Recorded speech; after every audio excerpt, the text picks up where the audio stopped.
নমস্কার, শাশ্বতী সিনহা টক্সে আপনাদের সবাইকে স্বাগত। আজকে শুরু করতে যাচ্ছি এক বিদেশি উপন্যাস। লেখকের নাম সিডনি শেলডন, আর এই গল্পের ভাষান্তর করেছেন বিখ্যাত পৃথ্বীরাজ সেন। গল্পের নাম ইফ টুমরো কামস। গল্প শুরুর আগে একটু ভূমিকা। আগামীকালের অন্ধকারে। ট্রেসি এক সুন্দরী রমণী। অনেক বছর কেটে গেছে তার রুদ্ধ কারার অন্তরালে। যৌন বুভুক্ষু সমকামী মেয়ে কয়েদিদের অত্যাচার নষ্ট করেছে তার গর্ভের ভ্রূণ। জননী হবার স্বপ্ন সফল হয়নি, কিন্তু কি তার অপরাধ? কুখ্যাত মাফিয়া চক্রের শিকার হতে হয়েছিল তাকে। ভালোবেসেছিল সে অভিজাত পরিবারের প্রেমিক চার্লসকে।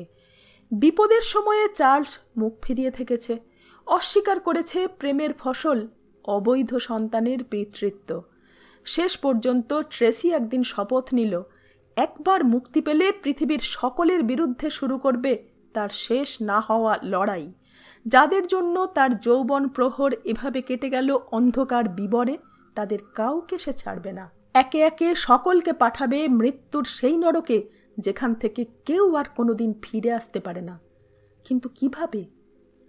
সমকালের অন্যতম জনপ্রিয় ঔপন্যাসিকের দুরন্ত লেখনীতে সমৃদ্ধ এক অসহায়া রমণীর প্রতিশোধ ও প্রতিহিংসার হাড় হিম করা কাহিনী। শুরু করি। 1। নিউ অরলিয়েন্স, বৃহস্পতিবার 20 ফেব্রুয়ারি, রাত 11টা। আমাদের গল্প এবার শুরু হবে। পটভূমি প্রস্তুত। আমরা দেখতে পাচ্ছি শ্রীমতী ডরিস হুইটনিকে। এই একটু আগে উনি একে একে ওনার সব পোশাক খুলে ফেলেছেন। টকটকে লাল রঙের একটা রাত পোশাকে থরথর করে কাঁপছে ওনার স্পর্ধিত যৌবন। চোখ বুলিয়ে নিলেন চারপাশে। সর্বত্র পরিশীলিত হাতের ছাপ। গত 30টা বছর এই চার দেওয়ালের মধ্যেই কেটে গেছে শ্রীমতী ডরিস হুইটনির। 30 বছর, তার মানে 30টি বসন্ত। খাটের পাশে রাখা ছোট্ট টেবিলের ড্রয়ারটি খুললেন।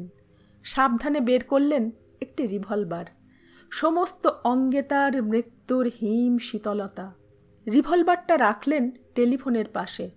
ফিলাডেলফিয়ার টেলিফোন নম্বরটা দেখে নিলেন। ডায়াল করলেন। অনেক দূর থেকে কার কণ্ঠস্বর শোনা গেল। ইথার তরঙ্গে ভাসতে ভাসতে কে কথা বলছে। Hello, Tracy. কিছুক্ষণের নীরবতা। তোর গলার স্বরটা শুনতে ভীষণ ইচ্ছে হচ্ছিল। খুব চমকে উঠেছিলাম জানো মা, এই মুহূর্তে তোমার কথাই ভাবছিলাম। আমি কি তোকে ঘুম থেকে জাগালাম? না, পড়ছিলাম, এবার শুতে যাব। চার্লস আর আমি ডিনার খেতে বাইরে যাচ্ছিলাম, হঠাৎ বরফ বৃষ্টি। ওখানকার আবহাওয়া কেমন? ডরিস হুইটনি মনে মনে বললেন, হায় ভগবান, আমরা এখন এসব অপ্রাসঙ্গিক গল্প করছি। ওকে অনেক গুরুত্বপূর্ণ খবর বলতে হবে, কিন্তু বলতে পারছি কই। মা, ফোন ছাড়োনি তো? জানলা দিয়ে বাইরের আকাশের দিকে চকিতে তাকালেন ডরিস। বৃষ্টি পড়ছে। তারপর ভাবলেন, হিচককের লেখা কাহিনীর মতো অতি নাটকীয় একটা পরিবেশ সৃষ্টি হয়েছে।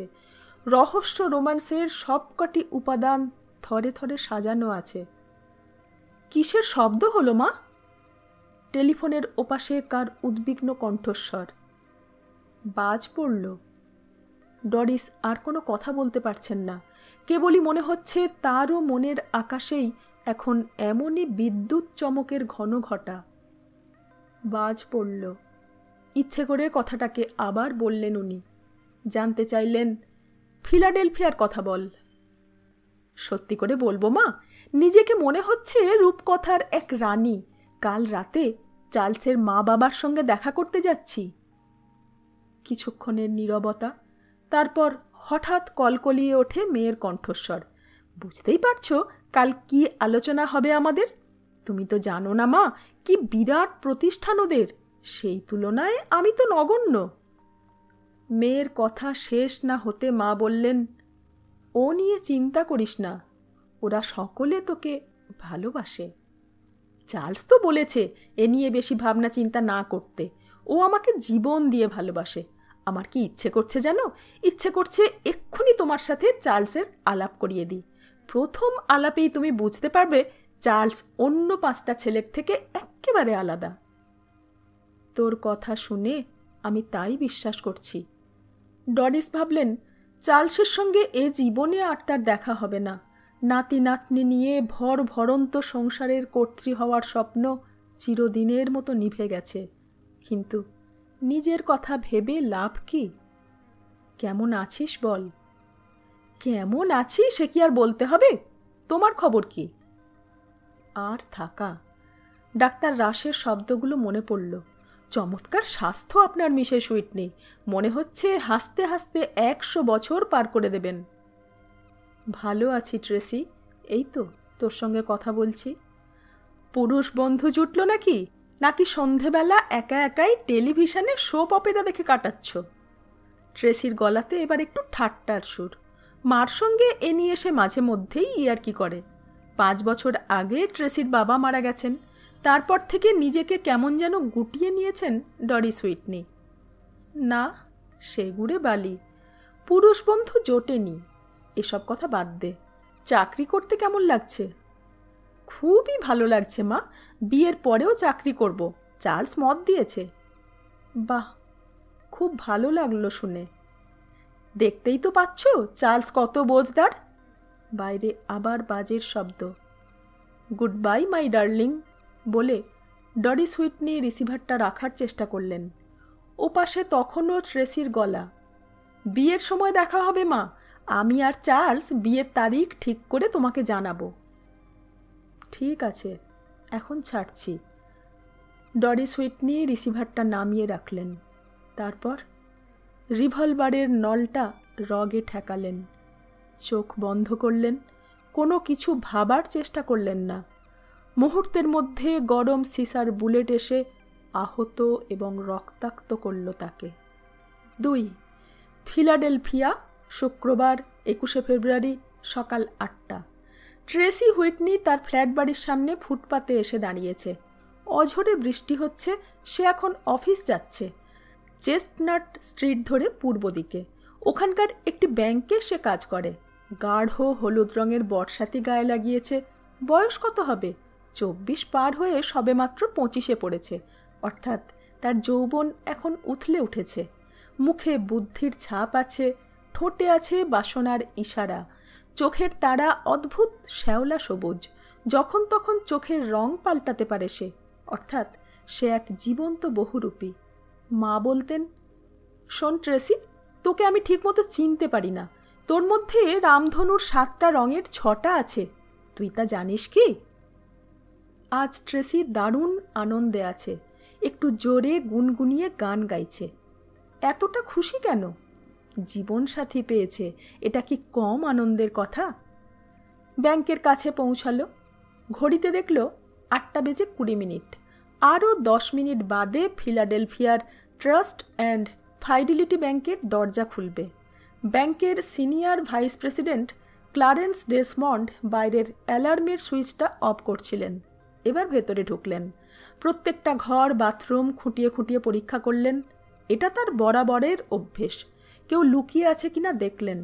তিনি নিশ্চিন্ত হবার পর ব্যাংকের কর্মচারীরা ভেতরে প্রবেশের ছাড়পত্র পাবে। কাঁটায় কাঁটায় 8:30টায় ব্যাংকের হল ঘরে ট্রেসি ঢুকে পড়ল। সকাল থেকেই অল্প বিস্তর বৃষ্টি হয়েছে, কিন্তু এই বৃষ্টি যে কত আনন্দের একমাত্র ট্রেসি তার খবর জানে। ও কেবল ট্রান্সফার ডিপার্টমেন্টের ইনচার্জ ছিল। এখন কম্পিউটারের সাহায্যে খুব তাড়াতাড়ি কাজগুলো করতে পারছে। এই কাজটা ওর খুব মনের মতো। ব্যাংকের একটি আলোচনা চক্রে চার্লস স্ট্যানহোপের সঙ্গে ট্রেসির আলাপ হয়েছিল। ওই সেমিনারের বিষয়বস্তু ছিল অর্থনৈতিক পরিকল্পনা। চার্লস অতিথি বক্তা হিসেবে এসেছিল। চার্লসের ঠাকুরদা একটা অর্থ বিনিয়োগ করার ব্যবসা ফেঁদেছিলেন। ওই কোম্পানির সাথে ট্রেসির ব্যাংকের লেনদেন হতো। চার্লসের বক্তৃতার পর ট্রেসি সোজাসুজি কয়েকটি বিষয়ের ওপর বিতর্ক করতে চাইল। চার্লস প্রথমে ব্যাপারটা হালকাভাবে নিয়েছিল। এমন সুন্দরী মেয়ের মুখ থেকে ভালো কিছু শোনার আশা করেনি সে। কিন্তু ট্রেসির ধারালো যুক্তিগুলো তার মনকে একেবারে পাল্টে দেয়। কম বয়সী সুন্দরী যুবতী হলে কি হবে? ট্রেসির মাথাটা যে খুব পরিষ্কার, চার্লস বুঝতে পেরেছিল। ডিনার খাওয়া পর্যন্ত আলোচনা গড়িয়ে গেল। তৃতীয় চার্লস স্ট্যানহোপ পাত্র হিসেবে ফিলাডেলফিয়ার সেরা শিকার। ট্রেসি ওকে দেখে প্রথম দিকে মুগ্ধ হয়েছিল। বয়স 35, উচ্চতা 5 ফুট 10 ইঞ্চি, ইতিমধ্যে চুল একটু পাতলা হতে শুরু করেছে। কথাবার্তায় পণ্ডিতি ভাব আছে, সবসময় নতুন কিছু ভাবার চেষ্টা করে। ফিলাডেলফিয়ার প্রাচীনতম ধনী পরিবারের মধ্যে স্ট্যানহোপরা অন্যতম। চার্লস বলল, আমার বাবার স্থির বিশ্বাস হাসপাতাল থেকে ওকে অন্য কোনো ছেলে গছিয়ে দেওয়া হয়েছিল। সে কি? একদিন অন্তরঙ্গ আলাপচারিতায় দুজনের মধ্যে এই কথোপকথন হয়েছিল। চার্লস বলেছিল, বংশের ধারার সঙ্গে আমার কোনো মিল নেই। আমি টাকা পয়সা কামানোটাকে জীবনের একমাত্র উদ্দেশ্য বলে মনে করি না। এই কথাটা আমার বাবাকে বলে দিও না কিন্তু। চার্লসের এই সরলতা ট্রেসিকে মুগ্ধ করেছিল। এমন একটা পুরুষের সঙ্গে বিয়ে হলে কেমন হয়, প্রথম দর্শনেই হয়তো ট্রেসি মনে মনে ভেবেছিল তাকে। ট্রেসির বাবা সারা জীবন ধরে পরিশ্রম করেছেন, তিনিও একটা ছোটোখাটো ব্যবসা করে তুলেছেন, কিন্তু স্ট্যানহোপদের প্রভাব প্রতিপত্তির তুলনায় তারা কিছুই নয়। স্ট্যানহোপ আর হুইটনি পরিবার কোনো দিন মিশবে না। শেষ অবধি ট্রেসি ভাবল, না, একদিনের আলাপে এতটা স্বপ্ন দেখা বোধহয় উচিত নয়। কোনো একজন পুরুষ তো আমাকে ডিনারে নেমন্তন্ন করতেই পারে, তাতে আমি অন্য কিছু খুঁজব কেন? চার্লসের কথা কানে এলো। আশা করি কাল আমার সঙ্গে ডিনার খাবার মতো সময়ে থাকবে তোমার হাতে। ফিলাডেলফিয়াতে যে দেখার মতো সুন্দর সুন্দর জায়গা আছে, ট্রেসি এতদিন তার খবর রাখেনি। প্রতি শনিবার চার্লস আর ট্রেসিকে একসঙ্গে ঘুরে বেড়াতে দেখা গেল। কখনো তারা অর্কেস্ট্রা শুনছে, কখনো বা ঘুরে ঘুরে বাজার করছে, কখনো ওয়েসাইড পাবে ঢুকে পড়ছে, কখনো যাচ্ছে কাফেওয়েলে। মিউজিয়ামের নিষ্প্রাণ বস্তুগুলো যেন কিছু বলতে চাইছে। চার্লসের হাতে হাত রেখে ট্রেসির তাই মনে হয়েছিল। তাদের মধ্যে তখনও ছেলে মানুষই ঠাট্টা ইয়ার্কি বজায় ছিল। একজন অন্যজনের খুঁত ধরতে ছিল সচেষ্ট। একবার ডিনারে আসতে ট্রেসির 15 মিনিট দেরি হয়ে গিয়েছিল। চার্লস ভীষণ রেগে গেল। বকাবকির চোটে সন্ধেটা হয়ে গেল মাটি। দেহ সম্পর্কে ট্রেসির অভিজ্ঞতা ছিল খুবই সামান্য, কিন্তু কেবলই তার মনে হয়েছে চার্লস বোধহয় এবার আরও নিবিড়ভাবে তাকে পেতে চাইছে। একবার ট্রেসি বেশি সাহস করে সামান্য অভিনবত্ব আনতে গিয়েছিল তার আচরণে। চার্লস খুব অবাক হয়ে যায় তার এই অভাবিত ব্যবহারে। পেটে বাচ্চা এসে যাওয়াটা আকস্মিক ব্যাপার। ট্রেসির মনে সন্দেহ ছিল, চার্লস বিয়ের কথা তুলছে না, আবার বাচ্চা এসে যাওয়ার জন্য চার্লসকে বিয়ে করতে হচ্ছে, এটা ভাবতে গিয়ে ট্রেসির মন খারাপ হয়ে গিয়েছিল। একবার ভেবেছিল ওই ভ্রূণটাকে নষ্ট করে দেবে। একদিন সন্ধেবেলা ট্রেসি মনস্থির করল ডিনার খাওয়ার পর কথাটা চার্লসকে বলবে। উত্তেজনায় মাংসটা পুড়িয়ে ফেলল। আধপোড়া মাংস চার্লসের সামনে রেখে বলল, একটা কথা তোমাকে না বলে পারছি না চার্লস, আমি কিন্তু মা হতে চলেছি। ট্রেসি ভেবেছিল এই কথা শুনে চার্লস আনন্দে হৈ হৈ করে উঠবে, ট্রেসিকে শূন্যে তুলে দুপাক ঘোরাবে, কিন্তু চার্লসের মুখটা থমথমে গম্ভীর। অনেকক্ষণ চুপ করেছিল সে। কিছুক্ষণ বাদে কেটে কেটে উচ্চারণ করল, ঠিক আছে, আমরা বিয়ে করব। বুক থেকে পাষাণ ভার নেমে গেল ট্রেসির। চার্লসের নীরবতা তাকে ভাবিয়ে তুলেছিল। সে ভেবেছিল চার্লস বোধহয় ছেলেটির পিতৃত্ব অস্বীকার করবে, যেমন অন্য বখাটে ছেলেরা করে থাকে। ট্রেসি বলল, আমি চাই না যে তুমি এটা মনে করো বাধ্য হয়ে আমাকে বিয়ে করছো। ট্রেসি তো নিচের তলাতে থাকে, চার্লসকে কিভাবে মনের ভাব বুঝিয়ে বলবে সে বুঝতে পারে না। চার্লস বলল, আমি তোমাকে এখনই বিয়ে করতে চাই ট্রেসি, তুমি আমার একটা ছোট্ট সুন্দর সোনা বউ হবে। তারপর বলল, অবশ্য মা বাবা একটু অবাক হবেন। কথা বলে ট্রেসিকে গম্ভীর চুম্বন দিল চার্লস। কেন আশ্চর্য হবেন? ট্রেসি জানতে চাইল। আমার এই ব্যাপারটা তুমি ঠিকমতো বুঝতে পারছো না ট্রেসি। স্ট্যানহোপরা সবসময় নীল রক্তের মেয়েকে পছন্দ করে। এটা কিন্তু আমার মুখের কথা নয়, আমার মা বাবা এই কথা বিশ্বাস করেন। তাহলে কি ওরা তোমার জন্য পাত্রী বেছে রেখেছেন? চার্লস ট্রেসিকে বুকে জড়িয়ে ধরে বলল, তাতে কিছুই যাবে আসবে না সোনা। আমি যাকে নির্বাচন করব সেই হবে আমার ছোট্ট বউ। আগামী শুক্রবার তুমি আমার মা বাবার সঙ্গে ডিনার খাবে, কেমন? রাজি তো? 9টা বাজতে 5 মিনিট বাকি। ফেলে আসা দিনগুলোর স্মৃতি এখন ট্রেসির মনের আকাশে শরতের মেঘ হয়ে উড়ে চলেছে। ঠোঁটের কোণে একটা ছোট্ট হাসি এলো। একজন কাস্টমারকে আসতে দেখে হাসিটাকে পুড়ে ফেলল সে মুখের ভেতর। ভাবল, আর মিনিট 5 পর থেকে ভিড় শুরু হবে। নিজের ঘর থেকে ট্রেসি বাইরে সব কিছু দেখতে পাচ্ছে। কাস্টমারদের লাইন পড়ে গেছে। এপাশে হল ঘরে 6টা টেবিলে স্লিপগুলো গুছিয়ে রাখা হয়েছে। ব্যাংকের নিয়মিত কাস্টমারদের জমা দেওয়া স্লিপগুলোর তলায় এক এক করে চুম্বক লাগানো। সেখানে কোড নাম্বার দেওয়া কম্পিউটার স্বয়ংক্রিয়ভাবে প্রত্যেকটি অ্যাকাউন্টে টাকা জমা করে নেয়। খুচরো খদ্দেরদের জন্য আছে সাধারণ স্লিপ। এখানে সব কিছুই কঠোর নিয়মানুবর্তিতার মধ্যে দিয়ে পরিচালিত হয়। ট্রেসিকে খুব একটা পরিশ্রম করতে হয় না, তবুও সব দিকে তার সতর্ক নজর। 9টা থেকে ব্যাংকের কাজকর্ম শুরু হয়ে গেল। তারপর কয়েকটি ঘন্টা কিভাবে কেটে গেল ট্রেসি জানে না। লাঞ্চের সময় চুল বাঁধতে যাবে। শহরের সব থেকে বড় হেয়ার ড্রেসারকে আগে থেকেই বলে রেখেছে।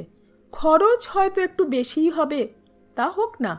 আজই সে প্রথম হবু শ্বশুর শাশুড়ির সঙ্গে ডিনার খাবে, চেহারাতে একটা চেকনাই তো আনতেই হবে। দুপুর 1টা বাজল। বর্ষাতে নিয়ে বেরোতে যাবে। ট্রেসির ডাক পড়ল ক্লারেন্স ডেসমন্ডের খাস কামরাতে। আবহাওয়া নিয়ে 2-4টে বাজে কথা বলার পর ডেসমন্ড বললেন, চার্লস স্ট্যানহোপের সঙ্গে তোমার বিয়ে ঠিক হয়ে গেছে। আমি কি ঠিক শুনেছি? ট্রেসি আশ্চর্য হয়ে বলল, এ খবর আপনি কোথা থেকে পেলেন স্যার? আমরা তো কাউকে জানাইনি। ডেসমন্ড হাসলেন। স্ট্যানহোপদের সব কিছুই একটা বিশেষ খবর, তবে তোমার জন্য আমি খুব খুশি হয়েছি। আশা করি হানিমুনের পর তুমি আবার ব্যাংকের কাজে ফিরে আসবে। এ ব্যাপারে চার্লসের সঙ্গে আমার কথা হয়ে গেছে, আপনি কোনো চিন্তা করবেন না। ডেসমন্ড খুব খুশি। স্ট্যানহোপ অ্যান্ড সন্স বিশাল কোম্পানি। তাদের একটা বড় ধরনের অ্যাকাউন্ট যদি এই ব্যাংকে আসে তাহলে খুবই লাভ হবে, এটা ডেসমন্ড জানেন। আর একটা কথা, তুমি যদি বিয়ের পর ফিরে আসো তাহলে কথা দিচ্ছি তোমার পদোন্নতি হবে এবং তুমি আরও বেশি মাইনে পাবে। ট্রেসি নিজের আনন্দ চেপে রাখতে না পেরে বলল, অশেষ ধন্যবাদ স্যার। অহংকারে সে বোধহয় মাটিতে পা দিতে পারছে না। সে ভাবল, স্বয়ং ঈশ্বর বোধহয় তাকে স্বর্গের রানী করার ষড়যন্ত্র করেছে। ইটন হার্ট স্কোয়ারে বিরাট বাড়ি স্ট্যানহোপদের। এত বড় শহরে স্ট্যানহোপদের মতো এত বড় সুন্দর বাড়ি আর একটিও নেই। কতদিন এই বাড়ির দিকে তাকাতে তাকাতে ট্রেসি পথ হেঁটে গেছে। সে ভাবতেও পারেনি কোনোদিন ওই সিংহ দরজা পার হয়ে ভেতরে প্রবেশের ছাড়পত্র পাবে সে। একটু নার্ভাস লাগছে। আজ আসবার আগে 4বার পোশাক পাল্টেছে। শেষে ধূসর রঙের স্কার্ট আর সাদা সিল্কের ব্লাউজ পরেছে। গলায় সোনার একটা সরু চেন। গত বছর বড়দিনে মা পাঠিয়েছিলেন। উর্দি পরা খানসামা দরজা খুলে দিয়ে বাও করে বলল, good evening miss Whitney. Khansama আমার নাম জানে দেখছি। একটু চঞ্চল হয়ে উঠল ট্রেসির মন। বিরাট হলঘর পার হয়ে সে লাইব্রেরি ঘরে এলো। চার্লসের মা বাবা বসে আছেন। সিনিয়র চার্লস স্ট্যানহোপ দারুণ ব্যক্তিত্ব সম্পন্ন এক পুরুষ। 60-এর ঘর পার করেছেন কয়েক বছর আগে। সাফল্যের চিহ্ন আঁকা আছে তার শরীরের সর্বত্র। হঠাৎ দেখলে মনে হয় চার্লস বুঝি বসে আছে। দুজনের চেহারায় অদ্ভুত মিল। চার্লসের মায়ের চেহারা দেখার মতো, একটু বেঁটে আর মোটাসোটা। ট্রেসির সন্তানের ঠাকুরমা হিসেবে দারুণ মানাবে ওকে। মিসেস স্ট্যানহোপ হাতটা বাড়িয়ে দিয়ে বললেন, খুব ভালো লাগছে তুমি এসেছো বলে। আমরা তোমার সঙ্গে কিছুক্ষণ একা কথা বলবো। তোমার আপত্তি নেই তো? ভাবি শাশুড়ি মায়ের মুখে এই কথা শুনে ট্রেসির বুকটা ধড়ফড় করছে। তবু সে আমতা আমতা করে বলল, আপত্তি কেন থাকবে? আমি তো কথা বলতেই এসেছি। চার্লসের বাবা এই প্রথম কথা বললেন। বসো ট্রেসি। হ্যাঁ স্যার। মুখোমুখি বসল ট্রেসি। ভাবল, এবার বোধহয় তার বিচার শুরু হবে। নিজের মায়ের কথাগুলো মনে পড়ে গেল। ভগবান এমন কিছু তোমাকে কখনোই দেবেন না যার যোগ্য তুমি নও, তাই ধীর স্থির চিত্তে সব কিছুকে গ্রহণ করবে। তাহলে মিস্টার স্ট্যানহোপের গলাতে কোনো খাদ ছিল না। তুমি আর চার্লস পরস্পরকে ভালোবাসো, তাই তো? তোমরা একে অন্যকে বিয়ে করতে চাও। আমি ঠিক বলছি তো? হ্যাঁ। তোমাদের পরিচয় তো দীর্ঘদিনের নয়, মিসেস স্ট্যানহোপ বললেন। তা ঠিক, তবে ভালোবাসার মতো দীর্ঘ সময় আমরা পেয়েছি। ভালোবাসা? মিস্টার স্ট্যানহোপ বিড়বিড় করতে থাকলেন। তোমাকে সোজাসুজি বলছি, এই বিয়ের খবরটা আমাদের কাছে একটা আঘাতের মতো এসেছে। আশা করি চার্লস তোমাকে নিশ্চয়ই শার্লটের কথা বলেছে। একটু থেমে ট্রেসির মুখের ভাবান্তরটা দেখলেন মিসেস স্ট্যানহোপ। আবার গড়গড়িয়ে বলতে শুরু করলেন, চার্লস আর শার্ট দুজন দুজনকে ছোটবেলা থেকে চেনে। সকলেই জানে ওরা একদিন বিয়ের বন্ধনে আবদ্ধ হবে। শার্লটের কথা আর নতুন করে শুনতে চাইছে না ট্রেসি। শার্লট সম্পর্কে সব খবর সে জানে। কাছেই থাকে শার্লটরা। সে ধনী পরিবারের মেয়ে, সামাজিক মর্যাদা চার্লসদের মতোই। তোমার বাড়ির কথা বলো, মিস্টার স্ট্যানহোপ বললেন। এবার ট্রেসির মাথা ঘুরতে শুরু করেছে।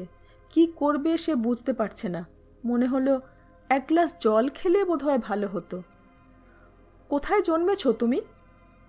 লুইজিয়ানাতে। বাবা একজন মেকানিক ছিলেন। শেষেরটা হয়তো না বললেও চলতো। বাবাকে ভীষণ শ্রদ্ধা করে ট্রেসি। মেকানিক? হ্যাঁ, নিজের কারখানা খুলেছিলেন নিউ অরলিয়েন্সে। পরে ব্যবসাটা খুবই বড় হয়েছিল। 5 বছর আগে বাবা মারা যান। মা ওই ব্যবসাটা দেখাশোনা করছেন। কি তৈরি হয় ওই কারখানাতে? এক্সজস্ট পাইপ আর গাড়ির অন্যান্য পার্টস।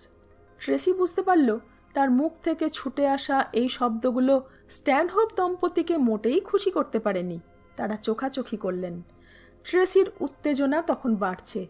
আর কতক্ষণ ধরে এই জেরা চলবে কে জানে। চার্লস কোথায়? এবার সেই আসল প্রশ্ন। মিস্টার স্ট্যানহোপ নিস্পৃহ গলায় জানতে চাইলেন, চার্লস বলছিল তুমি নাকি মা হতে চলেছ, সত্যি? ট্রেসির তখন মরে যেতে ইচ্ছে করছিল। কেবলই মনে হচ্ছিল পায়ের তলা থেকে মাটি সরে গেলে বোধহয় ভালো হতো। বুঝি না আজকের দিনেও কেন যে। কথা শেষ করলেন না মিসেস স্ট্যানহোপ। চার্লস এসে গেল। এই যে, কেমন কাটছে তোমাদের? চার্লসকে দেখে হাঁপ ছেড়ে বাঁচল ট্রেসি। তাড়াতাড়ি চার্লসের কাছে গিয়ে তাকে জড়িয়ে ধরল। আহ, চার্লস কত ভালো! ভাগ্যিস মা বাবার মতো হয়নি। ডিনারটি ছিল খুবই ভালো, কিন্তু ট্রেসির মুখে কোনো কিছুই ভালো লাগছিল না। নানা বিষয় নিয়ে খুচরো আলোচনা হচ্ছিল। পৃথিবীর রাজনৈতিক ভবিষ্যৎ, ব্যাংকিং ব্যবসার উন্নতি ইত্যাদি। টেবিলের তলায় হাত বাড়িয়ে দিল চার্লস। ট্রেসির হাত ধরল। ওই হাতের স্পর্শে মনের সব দুর্বলতা কেটে গেল বেচারি ট্রেসির। আমি আর ট্রেসি ভাবছি বিয়ের আয়োজনটা সংক্ষেপে সেরে নেব, পরে না হয় বড় করে। চার্লসের কথা থামিয়ে দিয়ে মিসেস স্ট্যানহোপ বললেন, বাজে বকো না। আমাদের পরিবারে এসব কাজ কি লুকিয়ে চুরিয়ে সারা যায়? এক গাদা আত্মীয় বন্ধু আসবে, পাড়া প্রতিবেশীদের বলতে হবে। আমার মতে এখন থেকে নিমন্ত্রণের চিঠি বিলি করা উচিত। হানিমুন করতে কোথায় যাবে ঠিক করেছ? সিনিয়র স্ট্যানহোপ জানতে চাইলেন। ওটা আমাদের একান্ত ব্যক্তিগত খবর বাবা, তোমায় বলবো কেন? মুচকি হেসে চার্লস বলল। ডিনার শেষ হতে হতে মাঝরাত গড়িয়ে গিয়েছিল। চার্লস গাড়িতে ট্রেসিকে ফেয়ারমন্ট পার্কে পৌঁছে দিল। বলল, সন্ধেটা আশা করি তোমার খারাপ কাটেনি ট্রেসি? মা বাবা মাঝে মধ্যে একটু মেজাজি হয়ে থাকেন। কিছু মনে করো না কেমন? তুমি এসে সব কিছু মানিয়ে নিতে পারবে তো? না না, দারুণ ভালো লোক ওরা। মনের দুঃখ মনে চেপে ট্রেসি কোনো রকমে বলল। ট্রেসি মনে মনে চাইছিল চার্লস একবার তার ঘরে আসুক। সন্ধ্যাটা দারুণ উত্তেজনার মধ্যে কেটে গেছে। তার তৃষিত মন যেন চার্লসের আদর চাইছে। কিন্তু আলতোভাবে আদর করে চার্লস চলে গেল। কাল সকাল হতে না হতেই তাকে ব্যবসার কাজে ব্যস্ত হতে হবে। নিজের ঘরে গিয়ে দরজাটা বন্ধ করে দিল ট্রেসি। ভীষণ ক্লান্ত আর অবসন্ন সে। ভাবল সে এখনই ঘুমের অতলে তলিয়ে যাবে কিনা। হঠাৎ ফায়ার ব্রিগেডের গাড়ির ঘণ্টার তীব্র শব্দে তার সমস্ত আচ্ছন্ন ভাব কেটে গেল। শব্দটা হয়েই চলেছে। শেষ পর্যন্ত ট্রেসি বুঝতে পারল এটা টেলিফোনের আওয়াজ। বিছানার পাশেই ঘড়ি। রাত কত? 2টো বেজে গেছে কি? ভীষণ ভয় পেয়ে গেল সে। চার্লসের কিছু হয়নি তো? রিসিভারটা তুলে নিল। কাঁপা কাঁপা কণ্ঠস্বরে জানতে চাইল, হ্যালো? দূর থেকে একটা কণ্ঠস্বর ভেসে আসছে, আপনি কি ট্রেসি হুইটনি? উত্তর দেবে কি দেবে না ভাবছিল ট্রেসি। শেষ পর্যন্ত বলল, আপনি কে বলছেন? অনেক সময় মাঝরাতে চ্যাংড়া ছেলেরা ইয়ার্কি করে। ট্রেসি ভাবল হয়তো তেমন কোনো ইভটিজার। ওপাশ থেকে কে যেন ভারী গলায় বলে উঠলেন, নিউ অরলিয়েন্স পুলিশ ডিপার্টমেন্টের লেফটেন্যান্ট মিলার বলছি। আপনি কি ট্রেসি হুইটনি কথা বলছেন? হ্যাঁ। বুকের মধ্যে ঘন ঘন হাতুড়ি পেটার শব্দ। আমাকে মাফ করবেন, আপনার জন্য একটা দুঃখের খবর আছে। দুঃখের খবর? ট্রেসি টেলিফোনটাকে শক্ত করে ধরল, হারানো সাহস ফিরে পাবার চেষ্টা করল। খবরটা আপনার মায়ের সম্বন্ধে। মার কি কোনো অ্যাক্সিডেন্ট হয়েছে? মিস হুইটনি, তিনি মারা গেছেন। না! ট্রেসির আর্তনাদ রাতের বাতাসকে ভারী করল। ট্রেসি ভাবল, না না, বদমাইশি করে কেউ বোধহয় তাকে ভয় দেখাতে চাইছে। মা তো ঠিকই আছে, এই তো সেদিন বলল, আমি তোকে ভীষণ ভীষণ ভালোবাসি ট্রেসি। খবরটা এভাবে দিতে হচ্ছে বলে আশা করি আপনি আমাকে ক্ষমা করবেন। তার মানে এটা সত্যি খবর, কোনো দুঃস্বপ্ন নয়? ট্রেসির মাথা ঘুরছে। লেফটেন্যান্ট মিলারের গলা তখনও শোনা যাচ্ছে টেলিফোনের মধ্যে। Hello, miss Whitney? Hello, hello, hello. Tracy রিসিভারটা রেখে দিয়েছে। ভাবছিল কি করবে এখন। মায়ের কথা মনে পড়ে যাচ্ছে তার। মা নেই এটা ভাবতেই পারছে না। ছোটবেলা থেকে যখন যা হয়েছে মায়ের গলা জড়িয়ে ধরে সব কথা বলেছে ট্রেসি। ট্রেসির বাবা মারা যাবার পর অনেকে চেয়েছিল ব্যবসাটাকে কিনে নিতে, কিন্তু পরলোকগত স্বামীর স্মৃতি বলে মা সেটাকে আঁকড়ে ধরেছিল। এমনকি ডডি সুইটনিকে যে টাকা অফার দেওয়া হয়েছিল সেটা নিলে উনি সারা জীবন পায়ের ওপর পা রেখে বসে থাকতে পারতেন। মাগো, তুমি আর কোনো দিন চার্লসকে দেখতে পাবে না? নাতি দেখাও তোমার হয়ে উঠল না। ট্রেসি তখন অঝরে কাঁদছে। রাত 3:30। ট্রেসি একবার ভাবল চার্লসকে ফোন করবে। অসময়ে তার ঘুম ভাঙানো উচিত হবে কি? শেষ পর্যন্ত মনটাকে শান্ত করতে বাধ্য হলো সে। নিউ অরলিয়েন্স থেকে না হয় ফোন করবে। লেফটেন্যান্ট মিলার বলেছেন এখানে পৌঁছে ট্যাক্সি ধরে পুলিশ হেডকোয়ার্টারে চলে আসবেন। কিন্তু পুলিশ হেডকোয়ার্টার কেন? তবে কি? না, বাকিটুকু আর ভাবতে পারল না বেচারি ট্রেসি। New Orleans airport. সুটকেসটা হাতে নিয়ে লম্বা লম্বা পা ফেলে লাউঞ্জের বাইরে এলো ট্রেসি। এখনই তাকে একটা ট্যাক্সি ধরতে হবে। ঠিকানাটা মুখস্থ হয়ে গিয়েছে, 715 সাউথ ব্রড স্ট্রিট। ড্রাইভার দ্রুত ট্যাক্সি চালাচ্ছে। শহরে এখন মেলার পরিবেশ। দূর থেকে অনেক মানুষের চিৎকার, হইচই, হট্টগোল শোনা যাচ্ছে। উৎসবের বাজনা বাজছে। কিছুটা যাবার পর ড্রাইভার গাড়ি থামাতে বাধ্য হলো। ট্রেসি সামনে তাকালো। মুখোশ পরা হাজার হাজার মানুষ। কেউ সেজেছে ড্রাগনের বেশে, কেউ বা হয়েছে কুমির, কেউ বা দেবতা। উন্মত্তের মতো তারা সবাই নাচছে। ওরা এসে আমার গাড়ি উল্টে দেবে ম্যাডাম, আপনি এখানেই নামুন, শুরু হয়ে গেছে মার্দি গ্রাস। ট্রেসির হঠাৎ মনে পড়ল, হ্যাঁ তাই তো, ফেব্রুয়ারি মাসেই তো মার্দি গ্রাস উৎসব হয়। ট্যাক্সি থেকে সে নেমে দাঁড়ালো। উন্মত্ত জনস্রোত যেন ওকে লুফে নিল। একজন ওর সুটকেসটাকে কেড়ে নিল, একজন ওকে জাপটে ধরল, অন্য একজন ওকে কোলে করে বয়ে নিয়ে চলল উল্টো দিকে। অসহায় ট্রেসি তখন অঝোর ঝড়ে কাঁদছে, কিন্তু সেদিকে কারো ভ্রুক্ষেপ নেই। বহুক্ষণ বাদে ওই উন্মত্ত জনতার হাত থেকে নিজেকে মুক্ত করতে পারল ট্রেসি। কোনো রকমে পৌঁছল পুলিশের কোয়ার্টারে। লেফটেন্যান্ট মিলারের বয়স হয়েছে, জীবনের অনেক চড়াই উতরাই অভিজ্ঞতা হয়েছে তার। নিজের ভূমিকাতে অভিনয় করতে কষ্ট হচ্ছে তার। তবু বললেন, দুঃখিত, এয়ারপোর্ট যেতে পারিনি। সমস্ত শহরটা আজ যেন ক্ষেপে গেছে। আপনার মার জিনিসপত্র খুঁজতে গিয়ে শুধু আপনার ঠিকানাটাই পেয়েছিলাম। উল্টো দিকে চেয়ারে বসে থাকা ট্রেসি নিজেকে অনেকটা সামলে নিয়েছে। কেটে কেটে কয়েকটি শব্দ সে ভাসিয়ে দিল বাতাসে। বলল, লেফটেন্যান্ট, দয়া করে বলবেন কি আমার মার কি হয়েছিল? উনি আত্মহত্যা করেছেন। ট্রেসির সমস্ত শরীর দিয়ে একটা বরফ শীতল স্রোত বয়ে গেল। না, হতে পারে না। মা কেন আত্মহত্যা করবেন?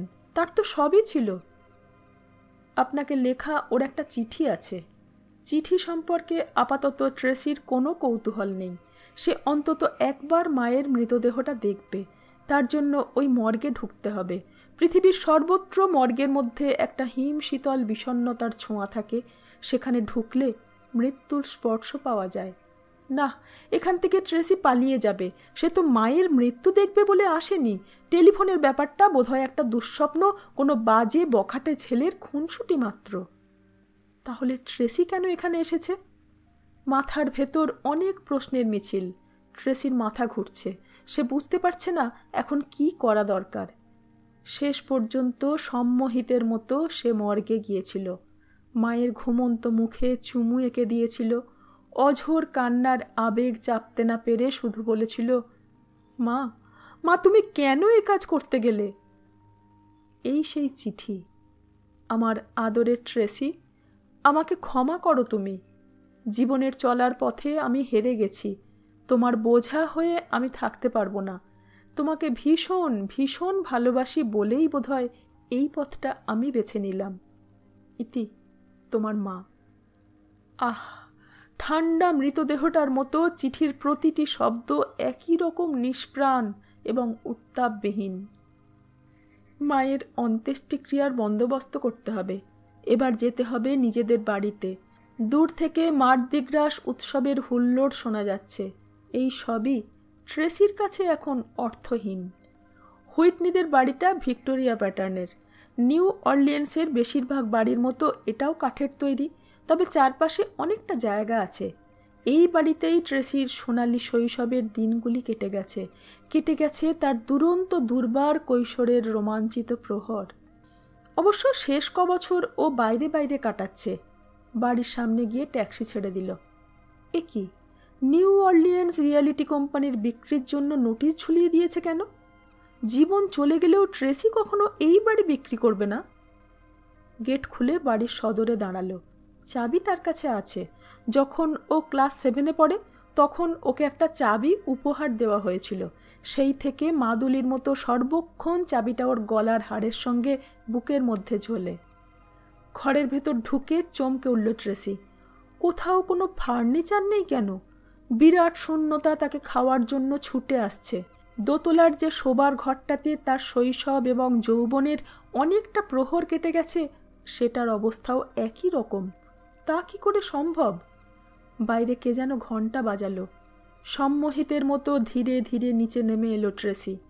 দরজা খুলে দিল। দেখল অটো স্মিথ দাঁড়িয়ে আছেন, হুইটনি কোম্পানির ফোরম্যান। রোগা লম্বা, বিয়ার খেয়ে খেয়ে ভুঁড়ি বাগিয়েছেন, চুলে পাক ধরে গেছে। ট্রেসি, গলাতে স্পষ্ট জার্মান টান। খবরটা এইমাত্র পেলাম। আমার যে কি দুঃখ হচ্ছে ট্রেসি, আমি ভাষায় বোঝাতে পারবো না। তাকে দেখে ট্রেসি হারানো সাহস কিছুটা ফিরে পেল। অটোর হাত দুটো চেপে ধরে বলল, আপনাকে দেখে খুবই ভালো লাগছে। আপনি কি ভেতরে আসবেন? ফাঁকা ঘরের মধ্যে দাঁড়িয়ে কুণ্ঠিতভাবে ট্রেসি বলল, বসার একটা চেয়ারও নেই। তাতে কি হয়েছে, এসো নিচেই বসি। কার্পেটের ওপর দুজন বসে পড়ল। গভীর ব্যথায় দুজনেই কোনো কথা বলতে পারছে না। অটো স্মিথ হলো ট্রেসির বাবার কোম্পানির এক বহু পুরনো কর্মচারী। কি যে হয়ে গেল কিছুই বুঝতে পারছি না। পুলিশ বলছে মা নাকি আত্মহত্যা করেছে, কিন্তু আপনি তো জানেন এর কোনো কারণ থাকতে পারে না। আচ্ছা, আমার মায়ের কি কোনো গোপন অসুখ ছিল? না না, তা নয়, ঠিক তা নয়। অটো অন্যদিকে মুখ ফেরালেন। হয়তো কোনো কিছু জানেন তিনি, এখন বলতে পারছেন না। সত্যি বলুন তো, কারণটা কি আপনার জানা আছে? এই প্রথম ট্রেসি জিজ্ঞাসু দৃষ্টি মেলে ধরল অটোর চোখের ওপর। এক দৃষ্টিতে ট্রেসির মুখের দিকে তাকিয়ে অটো বললেন, ইদানিং যা ঘটেছিল মা সেটা তোমাকে জানাতে চাননি। তুমি শুনলে অযথা দুঃখ পেতে। ট্রেসির ভুরু দুটি কুঁচকে উঠেছে। আমার দুশ্চিন্তা? ব্যাপারটা খুলে বলুন তো। অটো একটু চঞ্চল হয়ে বললেন, জো রোমানো নামে কাউকে তুমি চেনো কি? জো রোমানো? স্মৃতির সমুদ্রে তোলপাড়। না, চিনতে পারছি না তো। 6 মাস আগে রোমানো তোমার মায়ের সঙ্গে যোগাযোগ করেছিল। সে ওই কোম্পানিটা কিনতে চায়। প্রথমে মা রাজি হননি, সে 10 গুণ দাম দেয়। শেষ পর্যন্ত মা জোর প্রস্তাব মেনে নেন। হঠাৎ তোমাকে এই সুখবরটা দেবেন বলে তোমার মা ঠিক করেছিলেন। আমিও খুব খুশি হয়েছিলাম তোমার মায়ের এই খুশিতে। গত 3 বছর ধরে আমি চাকরি থেকে রিটায়ার করার কথা চিন্তা করছিলাম। তোমার মায়ের কাছে বারবার প্রস্তাব করেছিলাম। প্রথমে ওই রোমানো সামান্য কিছু টাকা দিয়েছিল, বাকি টাকা গত মাসে পাবার কথা ছিল। এত শত ব্যাপার ট্রেসি কিছুই জানে না। হঠাৎ মৃতা মায়ের ওপর অভিমান হলো তার। ট্রেসি বলল, তারপর তারপর কি হলো? কোম্পানি দখল নেবার পর পুরনো সব কর্মচারীদের ছাঁটাই করে দেওয়া হলো। নিজেদের লোক নিয়ে এলো রোমানো। কোম্পানির জিনিসপত্র বেচে দেবার হিড়িক পড়ে গেল। যন্ত্রপাতি ধারে কিনে এনে সেগুলোও বেচে দেওয়া হলো। লোক তখনও জানে এই কোম্পানি তোমার মায়ের, তাই ধারে জিনিসপত্র দিতে আপত্তি করেনি। কিছুদিন বাদে পাওনাদাররা টাকার জন্য তাগাদা শুরু করে। তোমার মা রোমানোর কাছে ছুটে গেলেন। সে তখন পরিষ্কার জানিয়ে দিল কোম্পানি কেনার কোনো ইচ্ছে তার নেই। ক্ষতি যা হবার তা হয়েই গেছে। কোম্পানি দেনার দায়ে দেউলিয়া। তোমার মায়ের ওপর $5 লাখ ধারের বোঝা। তোমার মা কোম্পানিকে বাঁচানোর অনেক চেষ্টা করেছিলেন। শেষ পর্যন্ত তাকেও দেউলিয়া ঘোষণা করতে হলো। পাওনাদাররা সব কিছু নিয়ে গেছে, এমনকি তোমার মায়ের গাড়িটাও ওরা নিয়ে গেছে। আর শুনতে পারছে না ট্রেসি। আমার মাকে এত কষ্ট সহ্য করতে হয়েছে। ওহ ভগবান! অস্ফুটভাবে কোনো রকমে সে আর্তনাদ করে উঠল। আরও শোনো ট্রেসি, সরকারি উকিল তোমার মাকে নোটিশ দিয়েছেন। জালিয়াতি করার জন্য তার বিরুদ্ধে মামলা করা হবে। এই মামলায় উনি নিশ্চিত পরাস্ত হতেন, অর্থাৎ ওনার জেল হতো। মনে হয় এই জন্যই বোধহয় তোমার মা। ট্রেসির সমস্ত সত্তা তখন রাগে ফুলে উঠেছে। মা সত্যি কথাটা কেন লেখেনি কে জানে। যে লোকটা মায়ের এই বিপদের জন্য দায়ী, তার নামটা তো অন্তত একবার পুলিশের কাছে জানানো উচিত ছিল। বৃদ্ধ ফোরম্যান হতাশায় মাথা নেড়ে বললেন, জো রোমানো অ্যান্টোনিও ওয়েসেত্তির ডান হাত। এই ওয়েসেত্তি লোকটা গোটা নিউ অর্লিয়েন্স চালায়। কদিন আগে আমি জানতে পেরেছি আরও কয়েকটা কোম্পানির সঙ্গে রোমানো একই ধরনের শয়তানি করেছে। ওর বিরুদ্ধে তোমার মা হয়তো মামলা করতে পারতেন, কিন্তু তাতে অনেক টাকা পয়সা লাগতো। বছরের পর বছর কেস চলতো। এসব তোমার মা সহ্য করতে পারতেন না। মা একবারের জন্য আমাকে বলেনি কেন?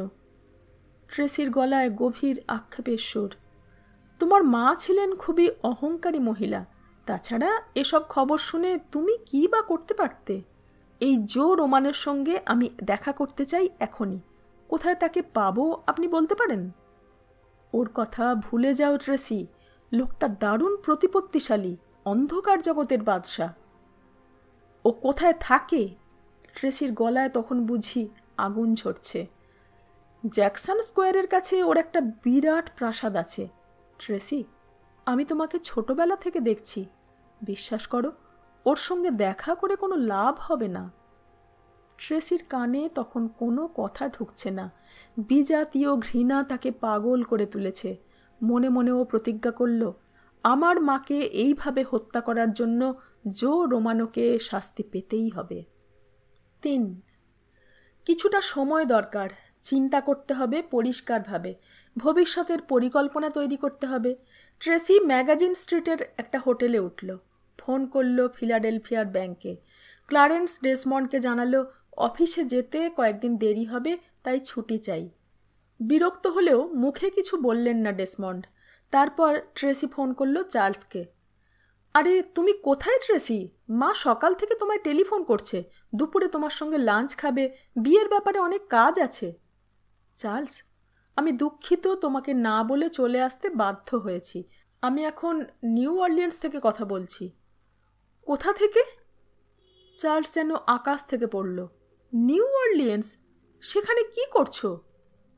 আমার মা মারা গেছেন। অতি কষ্টে এই কটি শব্দ বের হলো ট্রেসির গলা থেকে। সঙ্গে সঙ্গে চার্লসের কণ্ঠস্বর পাল্টে গেল। চার্লস বলল, আমি ভীষণ দুঃখিত ট্রেসি। নিশ্চয়ই হঠাৎ মারা গেছেন। খুব একটা বয়স হয়নি তো? তুমি ঠিক আছো তো? মা যে আত্মহত্যা করেছে এই দুঃসংবাদটা ট্রেসি বলতে পারল না।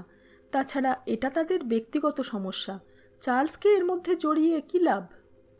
আমি ঠিক আছি, আমার জন্যে বেশি চিন্তা করো না, কেমন? আমার যাওয়া দরকার হলে সঙ্গে সঙ্গে বলবে। কোনো রকম সংকোচ করো না কিন্তু। দরকার নেই, আমি একাই পারবো। কাল মাকে কবর দেওয়া হবে। সোমবার ফিলাডেলফিয়াতে ফিরে যাচ্ছি। ফোনটা নামিয়ে রাখল ট্রেসি। চিত হয়ে শুয়ে পড়ল। মাথার মধ্যে তার শুধু একটা চিন্তা ঘুরপাক খাচ্ছে, জো রোমানোকে চরম শাস্তি দিতে হবে। বিকেল হবার পর হোটেল থেকে বেরোলো ট্রেসি।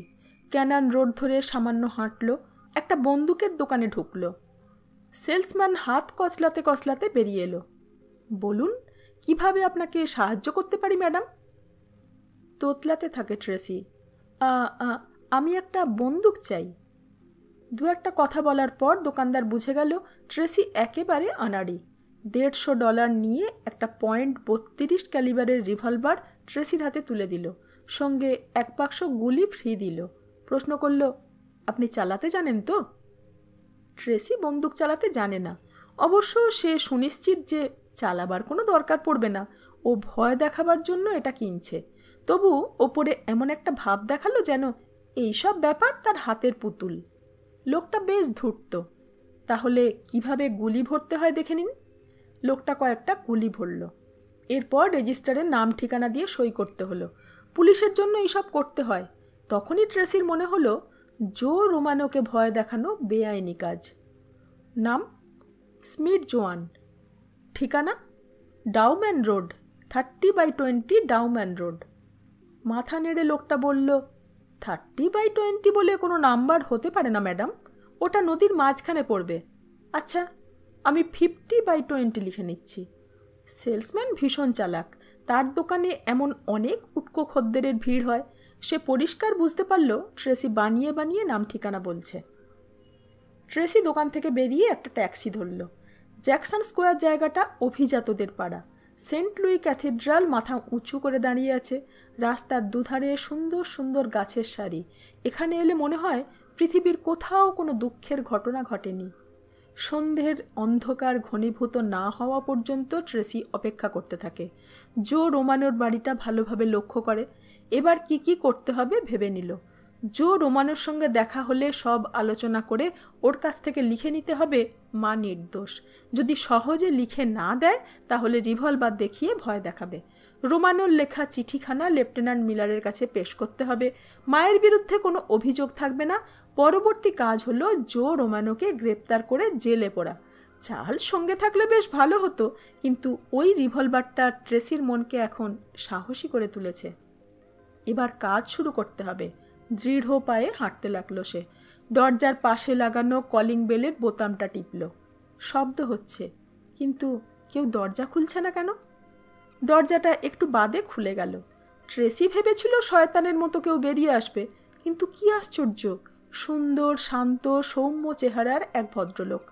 এক নজরে দেখলে মনে হয় উনি বোধহয় বিশ্ববিদ্যালয়ের এক অধ্যাপক। বলুন, আপনাকে কিভাবে সাহায্য করতে পারি? কথার স্বরে নম্রতা ঝরে পড়ছে। আপনার নাম কি জোসেফ রোমানো? হ্যাঁ, কি করতে পারি বলুন। আপনার সঙ্গে কিছু কথা আছে মিস্টার রোমানো। রোমানো ট্রেসির পা থেকে মাথা পর্যন্ত দেখল, তারপর বলল, ঠিক আছে, ভেতরে আসুন। ট্রেসি ভেতরে ঢুকল। দামি আসবাবপত্রে সাজানো ড্রয়িং রুম। ট্রেসি ভাবল, এসব কেনা হয়েছে আমার মায়ের রক্তমাখা টাকায়। আধ খাওয়া মদের গ্লাসটা হাতে তুলে রোমানো জিজ্ঞাসা করল, তুমি কি খাবে বলো? কিছু না। চোখে কৌতূহল। তাহলে বলে ফেলো তোমার কি দরকার। মিস ট্রেসি হুইটনি, আমি ডরিস হুইটনির মেয়ে। একটু যেন দ্বিধাগ্রস্ত মনে হলো রোমানোকে। তারপর ঠিক হয়ে গেল সে। ও হ্যাঁ, তোমার মার কথা শুনেছি। খুবই খারাপ লাগছে তার মৃত্যুর খবরটা শুনে। উনি যে খামোখা কেন আত্মহত্যা করতে গেলেন। রোমানোর কণ্ঠস্বরে বিনয় এবং শোক একসঙ্গে ঝরে পড়ছে। ট্রেসি ক্রমশ উত্তেজিত হয়ে পড়ছে। তুমি আমার মায়ের মৃত্যুর জন্য দায়ী, আর এখন এমন অমায়িক ভাব করছো যেন ভাজা মাছটি উল্টে খেতে জানো না। মিস্টার রোমানো, সরকারি উকিলের ধারণা আমার মা জোচ্চুরি করেছেন, কিন্তু একমাত্র আপনি জানেন যে এই অভিযোগটা ঠিক নয়। আমার মাকে আপনি এই কলঙ্ক থেকে মুক্ত করুন। মেয়ে হিসাবে এটাই আমার একমাত্র আবেদন। ট্রেসির কথা শুনে রোমানোর মুখের কোনো পরিবর্তন হলো না। সে বলল, মার্দি গ্রাস উৎসবের সময়ে আমি ব্যবসা সংক্রান্ত কোনো আলাপ আলোচনা করতে চাই না। আমাদের ধর্মে এ ব্যাপারে নিষেধ আছে। যদি ইচ্ছা হয় তাহলে একটু ড্রিঙ্ক করতে পারো, দেখবে মনের ভাবটা তরতাজা হয়ে উঠেছে। পেছন ফিরে অন্য গ্লাসে মদ ঢালতে লাগলো রোমানো। রোমানো যে প্রসঙ্গটা পাল্টাতে চাইছে বুদ্ধিমতী ট্রেসি তা বুঝতে পেরেছে। এবার তাহলে তাকে চরম পথটাই গ্রহণ করতে হবে। সে হ্যান্ডব্যাগ থেকে রিভলভারটা বের করল, রোমানোর দিকে তুলে ধরে বলল, কিসে আমার ভালো লাগবে তা এখনই আমি আপনাকে বোঝাতে চাইছি। রোমানো, আমার মার সঙ্গে আপনি যে শয়তানি করেছেন সেই সম্পর্কে একটা লিখিত স্বীকারোক্তি আমার দরকার। রোমানো ঘুরে দাঁড়ালো, রিভলভারটা দেখে শান্তভাবে বলল, এটা খেলা করার জিনিস নয়, এটা সরিয়ে রাখো মিস হুইটনি। যা বলছি তা না করলে আমি কিন্তু গুলি চালাবো। একটা কাগজে আপনাকে লিখে দিতে হবে কিভাবে আপনি ষড়যন্ত্র করে মার কোম্পানিকে দেউলিয়া পর্যায়ে নিয়ে গিয়েছিলেন আর আমার মাকে আত্মহত্যা করতে বাধ্য করেছেন। রোমানো এবার ট্রেসির দিকে তীক্ষ্ণ দৃষ্টিতে তাকালো, তারপর বলল, বুঝেছি, কিন্তু যদি আমি লিখে না দিই তাহলে কি হবে? তাহলে আপনাকে মরতে হবে। ট্রেসি বুঝতে পারছে তার হাতের মধ্যে ধরা রিভলভারটা তখন থরথর করে কাঁপছে। তোমাকে দেখে খুনি বলে মনে হচ্ছে না মিস হুইটনি। কথা বলতে বলতে এক পা করে সামনের দিকে এগিয়ে আসছে রোমানো। খুবই আন্তরিকভাবে বলছে, তোমার মায়ের মৃত্যুর ব্যাপারে আমার কোনো হাত ছিল না, তুমি বিশ্বাস করো? হঠাৎ হাতের মদের গ্লাসটা ছুঁড়ে দিল ট্রেসির মুখে। চোখ জ্বালা করে উঠল ট্রেসির। কোনো কিছু বোঝার আগেই এক ধাক্কায় ওর হাত থেকে রিভলভারটা কে যেন ছিনিয়ে নিয়েছে।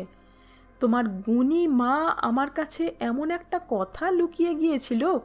দুহাতে ট্রেসিকে চেপে ধরে দেওয়ালের সাথে পিষে দিয়ে রোমানো বলল, এমন একটা রসালো যুবতী মেয়ে আছে তার। ট্রেসি আপ্রাণ চেষ্টা করেও নিজেকে ছাড়াতে পারছে না, চোখ জ্বালা করছে, সামনে কোনো কিছু দেখতে পারছে না সে। বুকের ভেতর একটা চাপা কান্না তখন পাক খেয়ে ক্রমশ উপরে উঠছে। তোমার বেশ তেজ আছে দেখছি, তোমার মতো সাহসী মেয়েদেরই আমি বেশি পছন্দ করি, তুমি জানো কি? সত্যিকারের উত্তেজনা খুঁজতে এসেছিলে খুকুমনি? এবার এসো, কাকে উত্তেজনা বলে তা তোমাকে বুঝিয়ে দেব। বলতে বলতে এক টানে ট্রেসির ব্লাউজটা ছিঁড়ে ফেলল রোমানো। ট্রেসি তখন সম্পূর্ণ অসহায়। ছেড়ে দিন, আমাকে ছেড়ে দিন। হা হা করে হেসে উঠেছে রোমানো। একটু আনন্দ দিয়ে তারপর ছেড়ে দেব। চোখ টিপে সে বলল, তবে ওই আনন্দ পাবার পর তুমি আমার সঙ্গ ছাড়তে চাইবে না বলেই আমার দৃঢ় বিশ্বাস। রোমানো ট্রেসিকে ততক্ষণে মেঝের ওপর ফেলে দিয়েছে। তার ভারী শক্ত শরীরটা ক্রমশ ট্রেসির শরীরের ওপর চেপে বসছে। ট্রেসি ছটফট করছে। হঠাৎ তার হাতে ঠেকল রিভলভারটা। তারপর কি হলো ট্রেসি জানে না। গুলির শব্দে রোমানোর শরীরটা শিথিল হয়ে এলো। তার মুখ দিয়ে বেরিয়ে এলো অশ্রাব্য খিস্তি। কুত্তি কোথাকার, নরকের কুত্তি, তুই শেষ পর্যন্ত আমাকে গুলি করলি? টলতে টলতে উঠে দাঁড়ালো ট্রেসি। আবছা দৃষ্টি নিয়ে বাথরুমে ঢুকল। চোখ ভালো করে ধুয়ে ফেলল। আয়নায় দৃষ্টি পড়তে সে চমকে উঠল। হায়, এইমাত্র ও একটা লোক খুন করেছে। জো রোমানো চিত হয়ে পড়ে আছে। সাদা কার্পেটের ওপর দিয়ে রক্ত গড়িয়ে যাচ্ছে। ট্রেসি মুহূর্তের জন্য থমকে দাঁড়ালো। দুঃখিত, আমি সত্যি সত্যি এই কাজটা করতে চাইনি। হাসপাতাল। সঙ্গে সঙ্গে ছুটে গেল টেলিফোনের কাছে। 421 421 জ্যাকসন স্কোয়ারে একজন গুরুতরভাবে আহত, শিগগির অ্যাম্বুলেন্স পাঠান। পালাবার আগে ট্রেসি স্বগতোক্তির মতো বলে গেল, অ্যাম্বুলেন্সে খবর দিয়েছি, এর মধ্যে লোকটা যেন মরে না যায়।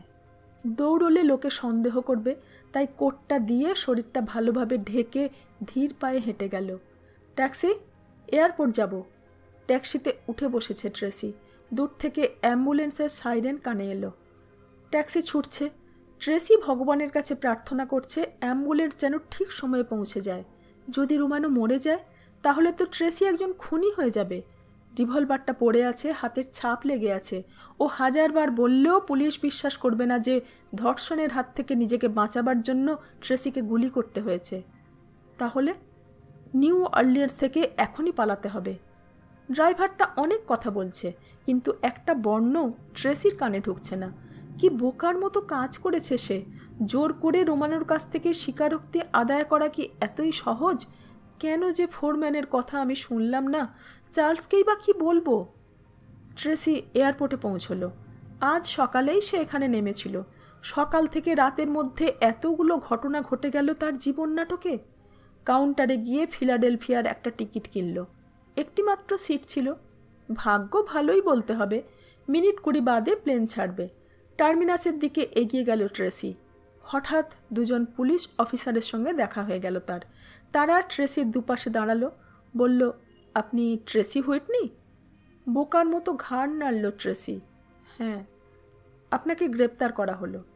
সিনেমার পর্দায় যেমন একটির পর একটি ঘটনা ঘটে যায়, ঠিক সেইভাবেই ট্রেসির জীবনে ঘটনাগুলি ঘটতে থাকলো। হাতে হাত কড়া লাগিয়ে ট্রেসিকে তোলা হলো পুলিশ ভ্যানে। থানাতে তখন প্রচণ্ড ভিড়। বেশ্যা, দেহ ব্যবসায়িনী, তাদের দালাল, ওদের পাশ কাটিয়ে ট্রেসিকে দাঁড় করানো হলো একটি টেবিলের সামনে। একজন সার্জেন্ট মাথা নিচু করে কি যেন লিখছিল। হুইটনি মেয়েটাকে ধরে এনেছি স্যার, পালাচ্ছিল। এয়ারপোর্ট পর্যন্ত ছুটতে হয়েছে আমাদের। আমি কিন্তু... ট্রেসির কথা বলা শেষ হলো না। সার্জেন্ট বলল, হাত কড়া খুলে দাও। ট্রেসি ইতিমধ্যেই ব্যাপারটার সঙ্গে নিজেকে মানিয়ে নিয়েছে। সে বলছে, ব্যাপারটা একটা অ্যাক্সিডেন্ট, আমি খুন করতে চাইনি। লোকটা আমাকে উন্মত্তের মতো ধর্ষণ করতে চেয়েছিল। বাকি কথাটুকু সে আর শেষ করতে পারে না। তোমার নাম ট্রেসি হুইটনি? হ্যাঁ, আমি... ট্রেসি অনেক কিছু বলার চেষ্টা করল। ওকে গারদে পুরে দাও। দাঁড়ান 1 মিনিট, একজনকে ডাকতে চাই আমি। একটা ফোন করার অধিকার তো আমার আছে। ওহ, সবই জানো দেখছি। সার্জেন্ট চিৎকার করে বলল, এর আগে কবার জেল খেটেছ? একবারও না। একটা ফোন করতে পারবে, সময় 3 মিনিট। নম্বর বলো। ট্রেসির মাথা তখন ঘুরছে। চার্লসের নম্বরটা কিছুতেই মনে পড়ছে না। অনেক কষ্টে মনে পড়ল। ফোন বেজে যাচ্ছে, কেউ ধরল না। ট্রেসির মনে পড়ল, এই সময় চার্লস ফোনটা কেটে রাখে, পাছে কেউ বিরক্ত করে। ফোন করা হলো না, অথচ ভীষণ দরকার ছিল। শেষ হয়েছে ফোন করা? হ্যাঁ। ফোনটা নামিয়ে রাখল ট্রেসি। ওকে অন্য একটা ঘরে নিয়ে যাওয়া হলো। আঙুলের ছাপ নেওয়া হলো। বলা হলো কালকে তাকে কোর্টে পেশ করা হবে। গড়াত দেওয়া একটা সেলের মধ্যে ট্রেসিকে পুড়ে দেওয়া হলো। রাত যেন আর কাটতে চাইছে না। চোখে ঘুম নেই।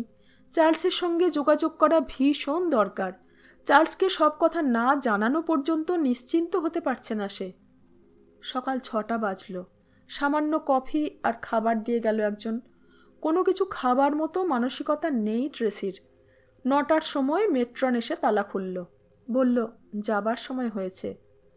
আমি একটা ফোন করতে চাই। ট্রেসি মরিয়া হয়ে বলল, ওসব পরে হবে। জজ তোমার জন্য বসে থাকবেন না। তাছাড়া এই জজটা ভীষণ বদমাইশ স্বভাবের। এ বারান্দা ও বারান্দা করে মেট্রন তাকে আদালতে পৌঁছে দিল। জজটা বেশ বয়স্ক। মুখ আর হাত বেশি মাত্রায় নাচছে। সামনে দাঁড়িয়ে সরকারি উকিল এড টপার। 40 বছর বয়স হয়েছে। মাথায় কাঁচা পাকা চুল, চোখের কালো তারায় সবসময় ধূর্ততা খেলা করছে। বেলিফ ঘোষণা করল, সরকার বনাম ট্রেসি হুইটনি। জজ সামনে রাখা কাগজপত্রে মুখ ডোবালেন। এই সময় ট্রেসি চিৎকার করে বলল, ইওর অনার, খুন করার ব্যাপার এটা নয়। লোকটা আমাকে ধর্ষণ করতে চেয়েছিল। ভয় দেখাতে চেয়েছিলাম। হঠাৎ গুলি বেরিয়ে গেছে। সরকারি উকিল মাঝপথে বাধা দিলেন। ইওর অনার, আদালতের মূল্যবান সময় নষ্ট করে কী লাভ? এই মেয়েটি মিস্টার রোমানোর বাড়িতে অবৈধভাবে ঢুকেছিল। সঙ্গে ছিল রিভলভার। তাছাড়া তারপর প্রায় $5 লাখ দামের বিখ্যাত শিল্পী রেনোয়ার একটা ছবি চুরি করে পালাবার চেষ্টা করে। মিস্টার রোমানো ওকে বাধা দিতে এসেছিলেন। মেয়েটি তাকে ঠান্ডা মাথায় গুলি করে পালিয়ে যায়। এসব কি যাতা বলছেন? ট্রেসি হতভম্ব হয়ে গেছে, কিন্তু কেউ ট্রেসির কথা শুনল না। সরকারি উকিল বলে চললেন, যে রিভলভার দিয়ে মিস্টার রোমানোকে খুন করার চেষ্টা করা হয়েছিল সেটা আমরা হাতে পেয়েছি। তার গায়ের আঙুলের ছাপের সঙ্গে এই মেয়েটির আঙুলের ছাপ মিলে গেছে। খুন করার চেষ্টা করা হয়েছিল? তার মানে মিস্টার রোমানো মরে যায়নি? তার মানে আমি খুনি নই? মূল্যবান ছবিটি ও অন্য কোথাও সরিয়ে দিয়েছে। আমাদের আশঙ্কা সেটা বোধহয় বিদেশে চলে গেছে। তাই সরকারের পক্ষ থেকে আমরা প্রার্থনা করছি ট্রেসিকে $5 লক্ষ জামিন মঞ্জুর করা হোক। জজ ট্রেসির দিকে তাকিয়ে জানতে চাইলেন, তোমার কোনো উকিল আছে কি? কথাগুলো ট্রেসির কানে ঢুকছে না। জজ আরও চেঁচিয়ে জিজ্ঞাসা করলেন, তোমার কোনো অ্যাটর্নি আছে কি? ট্রেসি মাথা নেড়ে বলল, না, উনি যা বললেন তার একটি কথাও ঠিক নয়। আমি ডাকাতি। অ্যাটর্নি লাগাবার মতো টাকা পয়সা আছে তোমার? ব্যাংকে টাকা আছে, চার্লসকে বললেও টাকা পাওয়া যাবে। কিন্তু ওর মুখ দিয়ে বেরিয়ে গেল, আমার নাই ওর অনার। না, নেই, কিন্তু আমি বুঝতে পারছি না কেন। ট্রেসি তোতলাতে শুরু করেছে। জজ বললেন, আদালত তোমার জন্য একজন অ্যাটর্নি দেবে। ইতিমধ্যে যদি $5 লাখ জামিন না দিতে পারো তবে জেল হাজতে থাকবে। পরের মামলা। 1 মিনিট, কোথায় যেন ভুল হয়ে গেছে। আমি চোর ডাকাত নই। কিন্তু ট্রেসির কথা কেউ শুনল না। টেনে হিচড়ে তাকে আদালত থেকে প্রিজন ভ্যানে তোলা হলো। আজ এই পর্যন্ত। পরবর্তী অধ্যায় শোনার জন্য কান রাখুন শাশ্বতী সিনহা টক্সে। ধন্যবাদ।